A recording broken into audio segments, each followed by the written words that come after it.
రాఘవయ్య గారు ఇలా రండి.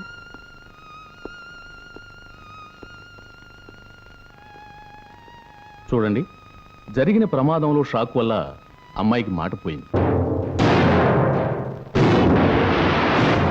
ఎక్కడ లక్ష్మి, ఎక్కడ కప్పు?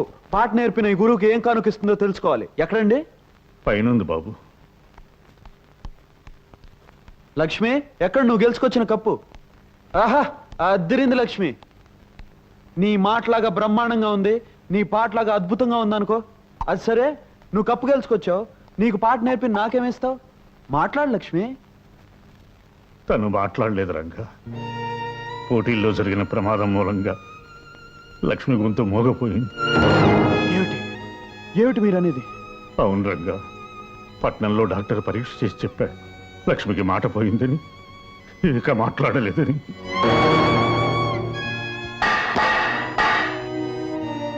ఏమిటి? లక్ష్మికి మాట పోయిందా? మా లక్ష్మికి మాట్లాడలేదా? మాట్లాడితే ముత్యాలు రాలినట్టుగా, పాట పాడితే ప్రకృతి పరవశించినట్టుగా ఉండే లక్ష్మి కంఠం మోగపోయిందా?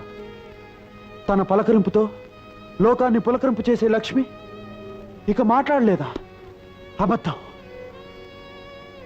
అబద్ధం. లక్ష్మి మాట్లాడగలదు. లక్ష్మి, నువ్వు మాట్లాడగలవు కదూ?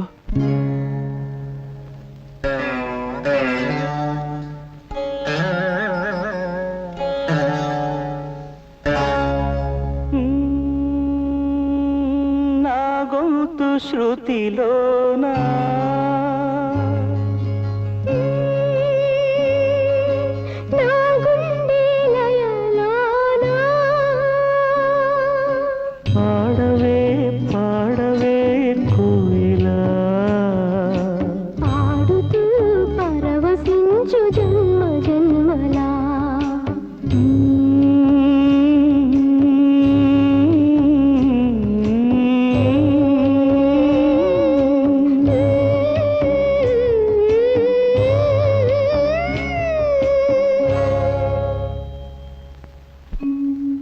అవును రంగా, పట్నంలో డాక్టర్ పరీక్ష చేసి చెప్పాడు ఇక లక్ష్మికి మాట రాలేదు.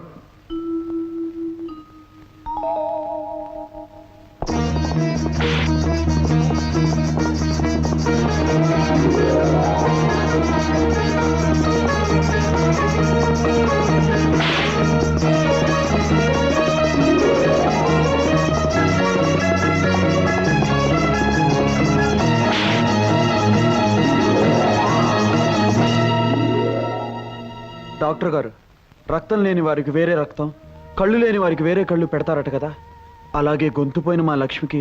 లేదు బాబు, వైద్య శాస్త్రం ఇంకా అంతవరకు ఎదగలేదు. కాకపోతే షాక్ వల్ల గొంతు దెబ్బతింది కనుక తిరిగి అలాంటి ఆకస్మిక సంఘటన ఏమైనా జరిగితే రావడానికి అవకాశం ఉంది. అలానే గ్యారంటీ చెప్పలేం. చూడు బాబు, ఆమె తన మూగతనం కారణంగా దిగులు ఎక్కువైతే మరింత కుంగిపోవచ్చు. కనుక ఆమె తనకున్న లోటును మర్చిపోయి ఎప్పుడూ సరదాగా సంతోషంగా ఉండేటట్టు చూడాలి. తప్పకుండా డాక్టర్. మా లక్ష్మిని ఎప్పుడు నవ్వుతూ నవ్విస్తూ ఉంటాను. తన ఆనందాన్ని చూసి మోగతనం తనకు కాదు, లోకమే మోగబోయిందా అనిపించేట్టు చేస్తాను. ఇంత తపన పడుతున్నావు, ఆమె నీకేమవుతుంది బాబు?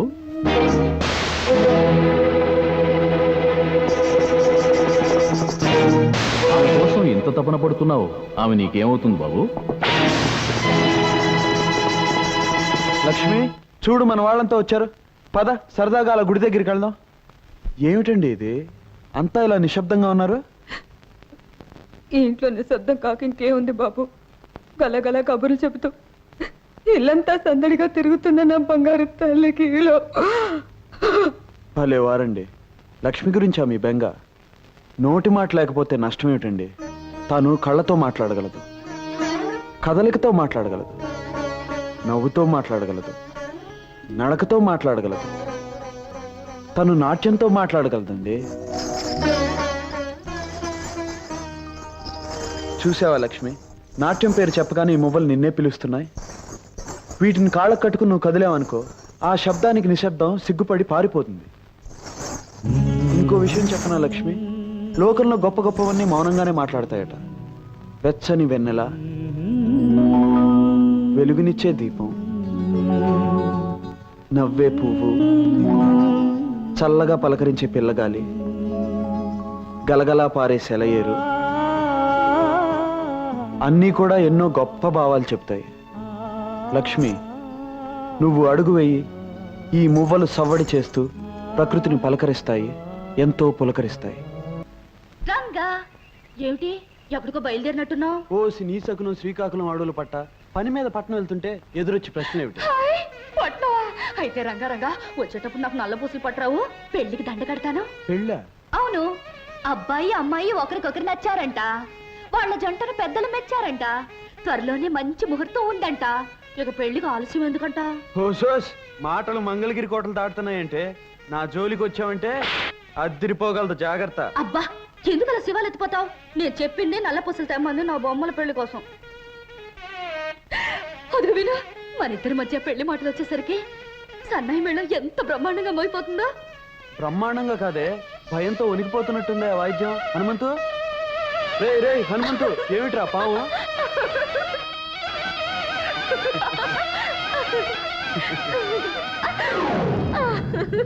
రే హనుమంతు, పోయిందిరా, కళ్ళు తెరు. అమ్మయ్యా, ఎంతసేపు ఆపితే ఎక్కడ కాటేస్తుందో అని భయపడి చచ్చాను రంగా. అమ్మా, ఇంకెప్పుడు పిపిరి పిపిరి పిపిరి బయట వాయించను, నాన్నగారితో చెప్పొద్దు. చెప్పర్లే. లక్ష్మి, పని మీద పట్నం వెళ్తున్నాను, సాయంకాలం కల్లా తిరిగి వస్తాను. వచ్చేటప్పుడు నీకోసం మంచి బహుమతి తీసుకొస్తాను. చెప్పను, తీసుకొచ్చి చూపిస్తాను. రంగా, చూడు బాబు, ఈ డబ్బు పట్నం తీసుకెళ్ళి ఈ అడ్రస్లో ఉన్న దుర్గమ్మ గారికి ఇవ్వు. అలాగేనండి. చూడు నాయనా, ఈ విషయం గుట్టుగానే ఉంచు. సరేనండి.